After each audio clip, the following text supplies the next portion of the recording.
Болмай, қол жетмей. Әйде, там біраз ғына. Бой жетмей. Екінші яқтан, оң яқтан бар. Шыңға тұсынып қара. Yok, болмай. Ол артық бәләкәй. Бәләкәй? Сен Қазанда тумағансың ақырысы. Иншаллада, яки түбән каммада. Болмады. Не қозадан төгіл дейсің? Қазанда бәләкәй деп әйтмейді. Қазанда күшке әдіп сөйлешеді. Шулай ма? Yok, мен Қазанда тудым. Әмне әти білен әнейім Яршалыдан. Олар мен туғаншы Қазанға күшенгендер. Яршаллы қайда әлі ол? Әлмет янында ма? Юк, Яршалы Татарстанның көншығышында. Онда Кама елғасы бойында. 3 зур шәһәр. Яршалы, Түбән Кама һәм Алабуга. Ул якларда бір тапқырда болғаным yok. Біз гіл қайтабыз. Онда әби бабаларым тұра. Барсаң, Алабуғаға барыра керек.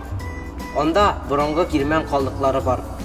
Бик қызықлы орын. Бұрынғы қалдықларының көрәсің келсе, Бұлғарға барасың енді. Міне анда қарарға ебір көп. Анда таштан ясалған түрме, мәшіт, мұнша қалдықлары.